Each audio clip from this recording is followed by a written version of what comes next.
अस्सलामु अलैकुम नाजरीन। तुम मुझे इस तरह तो समझा सकते हो कि वो चीज़ पत्थर या धात की है, यानी सख्त या घरेलू इस्तेमाल की चीज़ है, जैसे पोशाक वगैरह से वाबस्ता, या फिर औरत की जीनत से मुतल्लिक़ है। नौजवान मतीउद्दीन की बात सुनकर हंस पड़ा। मतीउद्दीन, मैंने तुम्हारे बारे में महज सुना था कि तुम बड़े ज़हीन और चालाक शख्स हो, मगर तुम्हारी बातें सुनकर मुझे बखूबी अंदाज़ा हो गया है कि तुम बताने वालों के ख्याल से भी ज़्यादा अय्यार हो। तुम समझते हो कि इस तरह की बातों से तुम मेरे मुंह से कुछ उगलवा सकोगे, तो यह तुम्हारी गलत फहमी है। मैं क्या, तुम्हें हम में से कोई भी यह नहीं बताएगा कि वो चीज़ क्या है। अलबत्ता जिस वक्त हमें वो तुम्हारे पास दिखाई दे गई तो हम खुद ही उसे हासिल कर लेंगे। तुम लोगों का दिमाग ख़राब हो गया है, और साथ ही तुम मुझे पागल बनाने पर तुले हो। तुम्हारी कौन सी चीज़ मेरे पास है, सीधी तरह इसके बारे में बताओ, ताकि मैं उसे तुम्हारे हवाले करके अपना रास्ता ना पाऊँ। कम अज़ कम मुझे कोई शौक़ नहीं है कि तुम जैसे मकबूतुल हवास लोगों को अपने पीछे पीछे लगाए रखो। मतीउद्दीन आपे से बहर होता हुआ बोला, तुम्हारी तबीयत ठीक नहीं है, अपनी क़याम गाह पर जाकर थोड़ी देर आराम करो। नौजवान का लहजा यकदम सर्द हो गया। मतीउद्दीन अपना गुस्सा भूलकर हैरानगी से उसे तकने लगा। नौजवान के चेहरे पर छई हुई मासूमियत यकयक गायब हो चुकी थी, और उसकी आंखों में अंगारे दहकते दिखाई दिए। ठीक है, मैं फिलवक्त जा रहा हूँ। अपने साथियों से कह देना कि अगर उनमें कोई दोबारा मुझे अपने गिर्द दिखाई दिया तो अपने नुकसान का खुद जिम्मेदार होगा। मतीउद्दीन फुंकारता हुआ बोला। जाते हुए यह बात सुन लो, तुम यहाँ से शेख इज़्ज़ुद्दीन के बारे में किसी से कुछ भी नहीं जान पाओगे। यहाँ के लोग तुम्हें कुछ नहीं बताएंगे। अलबत्ता अपना वक्त ज़ाय करना चाहो तो हम में से कोई तुम्हें मना नहीं करेगा। नौजवान ने सर्द लहजे में उसे मुतरब्बे किया और तेज़ कदमों से उस गली में दाखिल हो गया। मतीउद्दीन के कदम भी बेख्तियारी में उसके ताक़ुब में उठ गए। वो नौजवान उसकी आंखों के सामने उस मकान में दाखिल हो गया जहाँ कुछ देर पहले वो सियाह पोश गया था। मतीउद्दीन गली के नुक्कड़ पर खड़ा खुद को खजल सा महसूस कर रहा था। ये कैसी पहेली थी जिसे वो हल करने की पूरी कोशिश कर रहा था, मगर उसका कोई सुराग उसे नहीं मिल रहा था। मतीउद्दीन ने दोबारा बाजार की राह ली। उसने कुछ दुकानदारों से शेख इज़्ज़ुद्दीन के बारे में जानने की कोशिश की तो उसे गैर मुतवक्किल सर्द मोहरी देखने को मिली। वहाँ मौजूद तमाम लोग शायद शेख इज़्ज़ुद्दीन से खैफ थे या फिर उसी के साथी थे। शेख इज़्ज़ुद्दीन के बारे में वो कुछ भी मालूम करने में नाकाम रहा। मतीउद्दीन ने इस गुमनाम उलझन पर लानत भेजी और अपनी क़यामगाह का रुख किया। सारा दिन इसी मुठभेड़ में बीत चुका था। अलबत्ता उसे यह बात मालूम हो चुकी थी कि उसकी निगरानी और ताक़ुब करने वाले यही लोग हैं। अचानक उसके जहन में काफ़िले की अचानक रवानगी का ख्याल ऊद कर आया। वो इस मामले को अब उस गुमनाम गिरोह के तनाजुर में देख रहा था। यकीनन ये लोग आम लोग नहीं हैं। वो बुड़बड़ाया, यहाँ के लोग उनके बारे में बात करने से हिचकिचाते हैं। काफ़िले के लोग भी इन्हीं के खौफ से फ़ौरन यहाँ से कूच कर गए। इन लोगों का ताल्लुक सरकारी महकमों से भी नहीं महसूस होता, तो क्या ये लोग यहाँ किसी गैर कानूनी सरगर्मी में मुलव्वस हैं? इनकी नकल हरकत से तो यही महसूस होता है कि वो अपने गिरदोपेश के बारे में बेहद चौकस रहते हैं। मतीउद्दीन ज़ेर लब बुड़बुड़ाता हुआ सराय पहुँच गया। वो अपने कमरे में जाने की बजाय कहवा खाने वाले हिस्से में बढ़ गया, जहाँ कुछ लोग कहवे से लुत्फ़अंदोज़ हो रहे थे। अचानक उसकी नज़र सराय के मालिक पर पड़ी, जो एक जने बैठा अपने मुलाजिम से बातचीत में मसरूफ़ था। मतीउद्दीन के जहन में एक ख्याल आया तो उसके कदम उसकी जानिब बढ़ने लगे। सराय के मालिक की नज़र उस पर पड़ी तो वो धीरे से मुस्करा दिया। मतीउद्दीन ने उसे सलाम दुआ की और उसके करीब बैठ गया। आज शायद तुम फ़रोख्त के लिए बाज़ार नहीं गए? सराय का मालिक मुस्करा कर बोला। नहीं, बस आज तबीयत नहीं चाहिए, सोचा आज का दिन यहाँ की सैर ही कर ली जाए, मतीउद्दीन ने जवाब दिया। सराय का मालिक मुस्कराने लगा। मुझे तुमसे एक ख़ास बात करना थी, इसलिए इधर आ निकला। मतीउद्दीन ने कुछ तवक्कुफ़ से बात बढ़ाई। मैं यहाँ एक उलझन का शिकार हो चुका हूँ।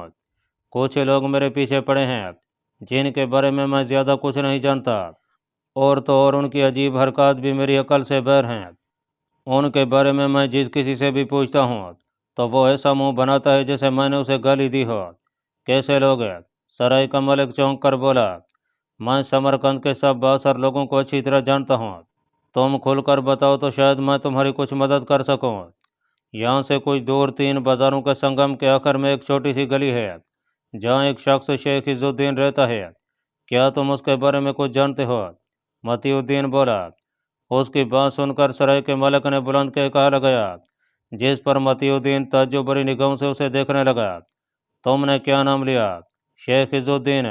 سرائے کا ملک اپنی ہنسی دباتا ہوا بولا۔ متی الدین نے شک بری نگاہوں سے اس بات میں سر ہلایا۔ تم جس شخص کے بارے میں معلومات حاصل کرتے رہے ہو وہ تو تمہارے سامنے بیٹھا ہے۔ میرا نام ہی شیخ عز الدین ہے۔ سرائے کا ملک ہنستا ہوا بولا۔ متی الدین اس کی بات پر ششدر رہ گیا۔ اسے لمحہ بھر کے لیے اپنی کھوپڑی گھومتی ہوئی محسوس ہونے لگی۔ کیا مطلب؟ فربا شخص بوکھلا کر پیچھے ہٹا۔ ابو ثاقب، مملوک سپاہیوں میں سے ایک شخص اس کی جانب بڑھتا ہوا تیز لہجے میں بولا، میں کئی دن سے تمہاری ٹھوہ میں تھا، آج تو رنگے ہاتھوں پکڑے ہی گئے۔ فربا شخص جس کا نام ابو ثاقب تھا اسے دیکھتے ہی پہچان گیا۔ وہ دمشق کا سابق نگران غیاث الدین کرتئی تھا۔ خوف کے مارے ابو ثاقب کا رنگ زرد پڑ گیا۔ میں نے کیا کیا ہے؟ ابو ثاقب بمشکل بولا۔ اگر تم نے کچھ نہیں کیا ہے تو اس قدر میں میاں کیوں رہے ہو؟ غیاث الدین کرتئی نے اس پر طنز کی۔ اندر موجود اجنبی بھی ناگہانی صورتحال سے آگاہ ہو چکا تھا۔ اس نے تیزی سے فرار ہونے کی کوشش کی مگر مملوک سپاہیوں نے ثروت انگیزی کا مظاہرہ کر کے لمحہ بھر میں اس کی کوشش ناکام بنا دی۔ تھوڑی ہی دیر میں غیاث الدین کرتئی ان دونوں کے منہ کھلوا چکا تھا۔ جب بیبرس کے بارے میں اسے حقیقت معلوم ہوئی تو وہ دم بخود سا رہ گیا۔ سلطان ملک مظفر اس حد تک بھی گر سکتا تھا یہ اس کے گمان میں بھی نہیں تھا۔ بیبرس کی موت کی خبر نے اس کے اندر غم و غصہ کی آگ بھڑکا دی۔ اس نے ان دونوں کو گرفتار کر لیا اور انہیں ساتھ لے کر فوراً اپنی قیامگاہ پہنچا۔ اس نے اپنے سپاہیوں کو تمام سرکردہ مملوک امراء کی جانب دوڑایا۔ وہ اپنے مملوک ساتھیوں کو جلد از جلد اس حقیقت سے آگاہ کرنا چاہتا تھا تاکہ وہ سب مل جل کر سلطان ملک مظفر کے بارے میں کوئی نیا عمل اختیار کرتے۔ غیاث الدین کئی دن سے ابو ثاقب پر نظر رکھے ہوئے تھا۔ ابو ثاقب دمشق کا باشندہ تھا۔ اس کے بارے میں اسے کچھ ایسی خبریں ملی تھیں کہ وہ مسلمانوں کے دشمنوں کے لیے جاسوسی کا کام کرتا ہے۔ غیاث الدین نے کچھ مخبروں کو اس کی طاق میں لگائے رکھا تھا تاکہ کوئی ایسی حرکت سامنے آئے تو اسے رنگے ہاتھوں پکڑا جا سکے۔ ابھی تک اس کے خلاف کوئی ٹھوس ثبوت ہاتھ نہیں لگ پایا کہ سلطان ملک مظفر کی دمشق میں آمد کے بارے میں ابو ثاقب کی رسائی اچانک دربار شاہی تک ہو گئی۔ یہ بات غیاث الدین کے لیے بے حد حیرت انگیز تھی کہ ایک معمولی سرائے کے مالک کا سلطان ملک مظفر سے کیا واسطہ ہو سکتا ہے۔ اسی تجسس میں اس نے اس پر کڑی نظر رکھنے کا حکم دیا۔ ابو ثاقب سلطان ملک مظفر کے خاص غلاموں میں سے ایک تھا جسے دمشق میں طویل عرصے سے جاسوسی کے لیے تعینات کیا گیا تھا۔ تاتاریوں سے متعلق ہر قسم کی خبریں ابو ثاقب کا روانہ کیا کرتا تھا۔ چونکہ ابو ثاقب کا تعلق محکمہ جاسوسی سے تھا اس لیے امراء کا طبقہ اس سے واقف نہیں تھا۔ تاتاریوں کی شکست کے بعد اسے بیبرس کی سرگرمیوں کے بارے میں سلطان ملک مظفر کو مطلع کرنے کی ذمہ داری سونپی گئی تھی۔ اس کے ساتھ گرفتار ہونے والا اجنبی اس کے خاص ساتھیوں میں سے ایک تھا جو خود میدان میں اتر کر اپنے فرائض انجام دیتا تھا۔ جب سلطان ملک مظفر خود دمشق میں پہنچا تو اس نے ابو ثاقب سے خلوت میں ملاقات کی اور بیبرس کے بارے میں اپنی حکمت عملی سے آگاہ کیا۔ بیبرس کے پاس روانہ کیا جانے والا قاصد بھی ابو ثاقب ہی نے فراہم کیا تھا جو خنجر زنی میں شہرت کا حامل تھا۔ ناظرین، غیاث الدین کرتئی کو بیبرس کی موت کی خبر پر رہ رہ کر غصہ آتا رہا۔ وہ بے اختیاری کے عالم میں کبھی اپنی مٹھیاں پھینچتا تو کبھی غصے میں چیزوں کو ٹھوکریں مارتا۔ اس نے سپاہیوں کو حکم دیا کہ وہ ابو ثاقب کو اس قدر ماریں کہ وہ ادموا ہو جائے۔ ابو ثاقب کو پٹوا کر وہ اپنی بھڑاس نکالنے کی کوشش کرتا رہا۔ ابو ثاقب نے سنبھلنے کے بعد کتنی بار اسے خوفناک انجام سے ڈرانے کی کوشش کی مگر غیاث الدین کرتئی اس کی دھمکیوں سے مرعوب ہونے کی بجائے حقارت سے اس پر تھوک دیتا۔ اس نے صاف الفاظ میں اس پر واضح کر دیا تھا کہ وہ جس سلطان کے بل بوتے پر اتنا کر رہا ہے اس کا انجام بھی قریب ہی ہے۔ صدر دروازے پر دستہ کی آواز سن کر غیاث الدین نے استحیا انداز میں ان دونوں کی جانب دیکھتے ہوئے سوچا، مملوک امراء پہنچنا شروع ہو گئے ہیں، بس کچھ ہی دیر کی بات ہے۔ غیاث الدین کرتئی نے ایک سپاہی کو آواز دی کہ وہ دروازے کے پاس رہے اور جو امیر پہنچتا جائے اسے اندر بھیجتا رہے۔ سپاہی اس کی بات پر دروازے کی جانب بڑھ گیا۔ تھوڑی دیر بعد غیاث الدین کو ایک ساتھ کئی لوگوں کے قدموں کی چاپ سنائی دی۔ وہ حیرانگی سے اس طرف دیکھتے ہوئے بڑبڑایا، یہ کیا ماجرا ہے؟ دوسرے ہی لمحے اس کی آنکھیں پھٹی کی پھٹی رہ گئیں۔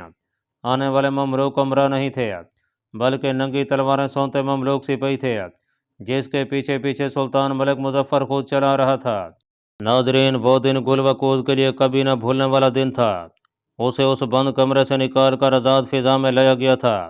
सुबह का वक्त था, आसमान बादलों की ओट में छुपा हुआ था। लतीफ़ रोशनी हर सू फैली दिखाई दी। गुल वकूज ने कई बार आंखें मल मल कर देखा कि ये सब हकीकत ही है, कहीं वो कोई ख्वाब तो नहीं देख रही है। गुल वकूज के हमरा दो गुलाम थे जो उसे अपने साथ लिए एक जानब ले जा रहे थे। गुल वकूज ने इस इमारत के दरो दीवार की साख से अंदाज़ा लगाया कि वो किसी कलेनुमा इमारत में मौजूद है जो पत्थरों के बड़े ब्लॉक को जोड़कर बनाया गया है। वो मुश्ताक निगाहों से इधर उधर देखती हुई आगे बढ़ती रही। गुलाम उसे साथ लेकर सीढ़ियाँ चढ़ने लगे। काफ़ी देर के बाद उसने खुद को एक बड़ी राहदारी में पाया। ऊपर खुला आसमान था, जबकि दाएं बाएं बुलंद दीवारें थीं। गुलाम कहीं भी रुके बगैर लगातार चलते रहे। गुल वकूज परेशान हो गई कि वो उसे कहाँ ले जाना चाहते हैं, कि यह सफ़र ख़त्म होने का नाम ही नहीं ले रहा। बिल आखिर वो उसे लेकर एक खुले सहन में पहुंच गए। उसके चारों जानब छोटी दीवार का हिसार था। इस बड़े सहन के वस्त में एक नफीस तख्त बिछा हुआ था और अतराफ में पड़ी तपैयों पर रंग बरंग फलों की तिश्तरियाँ रखी हुई थीं। गुल वकूज की निगाह तख्त पर विराजमान शख्स पर पड़ी तो उसके चेहरे पर इत्मीनान सा फैल गया। उसे पहली नज़र देखते ही गुल वकूज पहचान गई थी कि वो शेख कबीरुद्दीन ही था। उसकी अकबी सिमत खड़ी कनीज़ों से पंख चल रही थीं।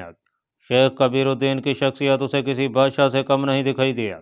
वो तख्त के सामने पहुंचकर खामोशी से खड़ी हो गई। लड़की झुक कर आका को ताज़ीम दो। गुल वकूज को लाने वाले गुलामों में से एक गुर्रा कर बोला, बस ठीक है, तुम लोग जाओ। शेख कबीरुद्दीन की आवाज़ सुनाई दी। गुलाम गुल वकूज को शोला बार निगाहों से घूरते हुए वापस लौट गए। खुश आमदीद गुल वकूज, आओ मेरे पास बैठो। शेख कबीरुद्दीन मुस्करा कर बोला। गुल वकूज लम्हा भर को झिझकी, फिर आहिस्तगी से बढ़कर तख्त पर बैठ गई। कुछ देर तक दोनों खामोश रहे। ये कौन सी जगह है? गुल वकूज ने खामोशी को तोड़ा।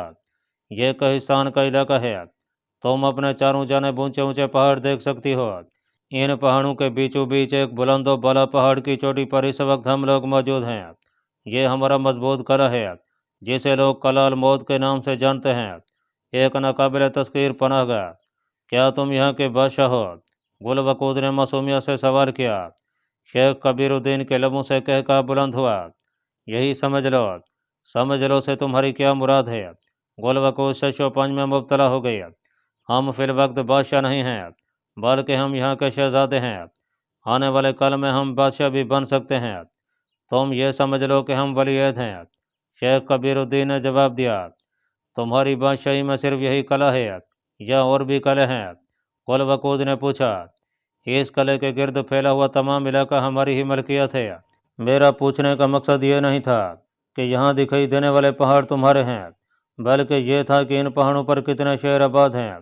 इस किले के बाहर एक बहुत बड़ा शहर आबाद है, जिसे तुम बहुत जल्द देख पाओगे, मगर इससे पहले तुम्हें कुछ दिखाना चाहूँगा। शेख कबीरुद्दीन तख्त से उतर आया और गुल वकूज का बाजू पकड़कर उसे दीवार की जानिब ले आया। गुल वकूज की नज़र जब दीवार की दूसरी सिमत पड़ी तो उसे अपना सांस घुटता हुआ महसूस हुआ। गुल वकूज, शेख कबीरुद्दीन उसकी हालत से महजूज होता हुआ बोला, हम इस वक्त किले की बुलंद व बाला फसील पर मौजूद हैं। इस फसील की ऊंचाई का अंदाज़ा तुम नीचे झांक कर लगा सकती हो। बाहर की तरफ तुम्हें गहरी खाइयाँ दिखाई देंगी, तो अंदर की तरफ किले की अपनी गहराई है। तो मैं ये सब दिखाने का मकसद ये है कि इस किले में हर शख्स मेरी ही मर्ज़ी से दाखिल हो सकता है और मेरी इजाज़त से ही बाहर जा सकता है। यहाँ से फ़रार होने का कोई चोर रास्ता मौजूद नहीं है। लिहाजा तुम्हारे नन्हे से जहन में ऐसी कोई बात मौजूद है तो उसे झटक दो। तुम्हारा दावा कुछ ज़्यादा ही बड़ा है। गुल वकूज ने कहा, कोशिश करने में कोई हर्ज नहीं है। तुम अपने तय कोशिश करके देख सकती हो। इस बारे में मैं सोचूंगी। गुल वकूज मुख्तसरन बोली, हाँ, ये बात याद रखो कि अगर तुम मेरे कहने के मुताबिक ज़िंदगी बसर करना चाहोगी तो तुम इस किले में हमेशा महफूज रहोगी। अगर तुम अपने तय कोई कोशिश करना चाहती हो तो यह जहन नशीन कर लो कि अगर तुम कामयाब हो गई तो तुम्हें बहिफाजत सराय पहुंचा दिया जाएगा, और अगर तुम नाकाम हो गई तो फिर तुम पर मेरे पैरोकारों का हक होगा कि वो तुम्हारे जिस्म को कैसे नोच खाएंगे। इस बारे में कुछ कहना कबल अज़ वक्त है। शेख कबीरुद्दीन ने उसे मुतनब्बे किया। गुलबकोज उसकी धमकी से कतन मरहूब नहीं हुई। तुम आखिर मुझसे क्या चाहते हो? गुलबकोज उकता कर बोली, मैं चाहता हूँ कि तुम मेरे लिए काम करो। जो मैं कहूँ उसे यूं बजा लो जैसे वो काम तुम्हारी ज़ात से वाबस्ता है। शेख कबीरुद्दीन बोला, मैं उस काम की नोयत जानना चाहती हूँ। गुलबकोज ने कहा, उसका भी वक्त नहीं आया। जब मैं मुनासिब समझूंगा तो तुम्हें आगाह कर दूंगा। आज से तुम्हें खुली फिजा में घूमने की खुली इजाज़त है। तुम कले के बड़े हिस्से में बिला रोक टोक आ जा सकती हो, मगर तुम ज़ेरी हिस्से की जानब नहीं जाओगी। अगर तुमने मेरी हुकूमत अदौली की तो पहले हिस्से के मकीन तुम्हारे खूबसूरत बदन के वारिस करार पाएंगे और तुम्हें खंजर जनी की मखसूद तरबियत दी जाएगी। जिस दिन तुम्हारी यह तरबियत मुकम्मल हो जाएगी उस दिन तुम इस कले से बाहर जा सकोगी। इस तरबियत के मुकम्मल होने में तुम कितना वक्त लगोगी ये तुम पर मुनहसर है। खंजर जनी की तरबियत है। गुलबकोज के माथे पर शिकने पड़ गई। हाँ, मैं तुमसे जो काम लेना चाहता हूँ उसमें खंजर जनी की तरबियत बेहद ज़रूरी है। अगर मैं ये तरबियत ना लेना चाहूँ तो तुम्हारी मर्ज़ी। वो बंद कमरा अब भी तुम्हारा मुंतज़िर है। गुलबकोज जिंदानुमा कमरे के तस्वुर से काम कर रह गई। उसकी आंखों में छलकते खौफ को देखकर शेख कबीरुद्दीन मुस्करा दिया। उसने एक कनीज को आवाज़ दी, इसे शाही मेहमान खाने में ले जाओ और इसके रहने के लिए कमरा दुरुस्त करो। तुम्हें इसका मुकम्मल ख्याल रखना होगा। इसकी हर गलती में तुम बराबर की शरीक करार पाओगे। शेख कबीरुद्दीन ने सर्द लहजे में उसे हुक्म दिया। उसने सहमी हुई निगाहों से गुलबकोज की जानब देखा। कनीज की ज़िंदगी की दौड़ एक अजनबी औरत के साथ बंध गई थी। अगर वो कोई गलत हरकत करती तो उसका खमियाजा उसे भी भुगतना पड़ता। शेख कबीरुद्दीन ने गुलबकोज को कनीज के साथ जाने की हिदायत की। गुलबकोज खामोशी से चलती हुई कनीज की जानब बढ़ गई, जो उसे मुख्तलिफ रास्तों से मेहमान खाने की जानब ले जा रही थी। गुलबकोज चलते हुए अपने दाएं बाएं नज़र दौड़ाती रही। अचानक उसकी निगाह एक जानब जम कर रह गई। उसे फसील के नीचे दिखाई देने वाली सीढ़ियों पर एक शख्स सीढ़ियाँ चढ़ता हुआ दिखाई दिया। उसका लिबास उसे कुछ जाना पहचाना सा लगा। वो सोच में पड़ गई। उसने गौर से उसका चेहरा देखने की कोशिश की। वो जो कोई भी था सर झुकाए चल रहा था। अचानक उसने अपनी गर्दन ऊपर उठाई तो ऊपर उसके चेहरे की झलक गुलबकोज को दिखाई दे गई। उसे पहचानते ही गुलबकोज को अपनी सांस रुकती हुई महसूस हुई। उसी लम्हे कनीज ने उसे टहूका मारा। गुलबकोज रुक क्यों गई हो? चुपचाप चलती रहो, वरना हम दोनों किसी मुश्किल में फंस जाएंगे। गुलबकोज कनीज की बात पर चौंक पड़ी। उसने दोबारा नीचे की जानब झांका तो वो शख्स कहीं भी दिखाई नहीं दिया। गुलबकोज सोचने लगी कि वो कहाँ गया। कनीज ने जब देखा कि गुलबकोज पर उसकी बात का कोई असर नहीं हुआ तो वो उसे करीबन खींचती हुई चल पड़ी। गुलबकोज उसके साथ खींचती हुई चलती रही। वो कनीज के साथ चल तो रही थी, मगर उसका जहन सीढ़ियों पर दिखाई देने वाले चेहरे पर अटका हुआ था। गुलबकोज ने उसे तवील अरसे के बाद देखा था, मगर पहले ही नज़र में उसे पहचान गई थी। वो कोई और नहीं, उसका मामूजाद शंग खान था।